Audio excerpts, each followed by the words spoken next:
Away from the comfy area by the promise of an even comfier one, our own intercity sizzler, Mark Allen, came across another alternative to the Lear Jet.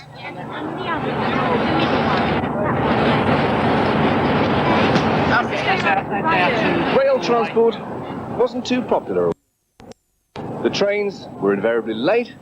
The sandwiches tended to curl up at the corners, but since the very successful We're Getting There campaign, people have been returning to this quaint and traditional form of transport. Even pop stars. Are they really exchanging the luxury of the tour bus for a second-class seat near the buffet? Is this, in fact, an ordinary train? These are the mysteries that only Whistle Test could unravel.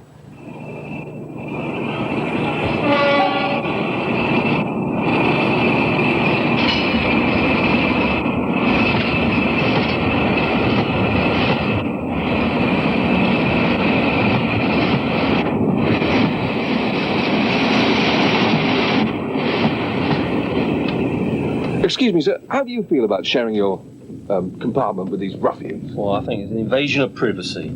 Pay all this money to come on here, and I'm getting interrupted and everything. I mean, I wouldn't photograph people on trains or anything, and here I'm, get disturbed.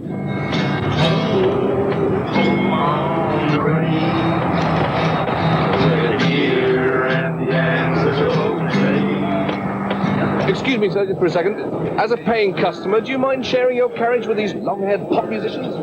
I think it's disgusting. They just lower the tone of the occasion totally. How can one enjoy one's champagne?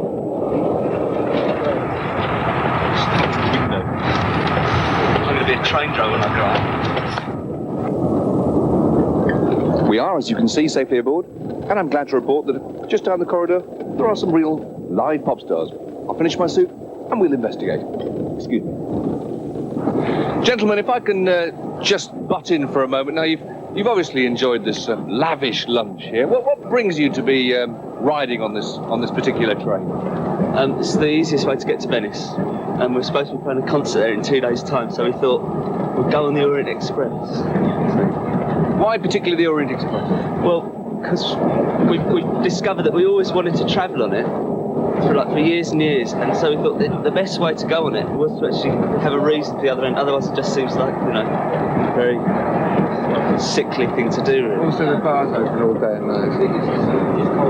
Did you enjoy the roll of Scotch smoked salmon stuffed with prawns that they've had on offer today?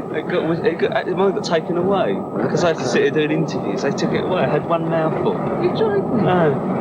There are still profiteroles to come, I understand. Oh God, I'll make up for it. It's the strangest breakfast I've had in a long time.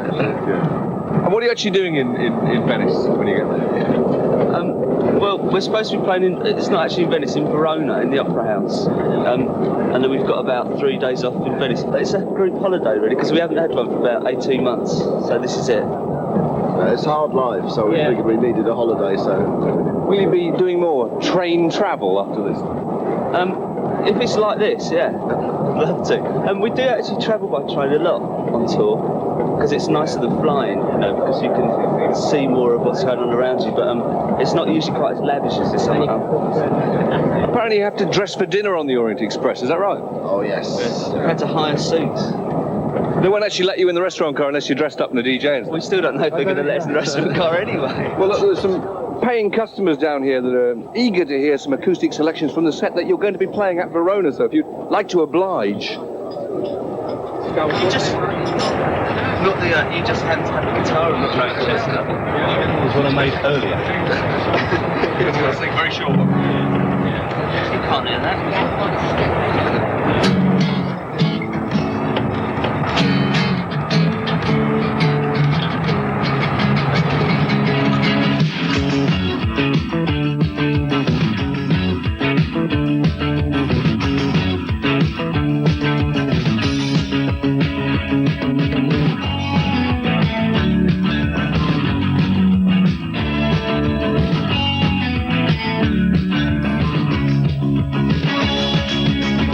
Don't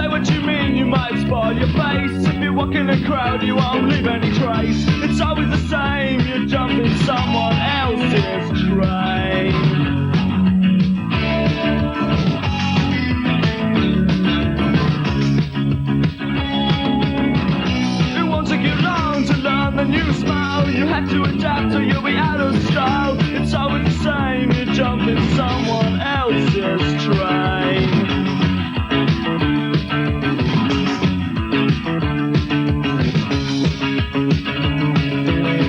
If you pick up on it quick, you can say you were there.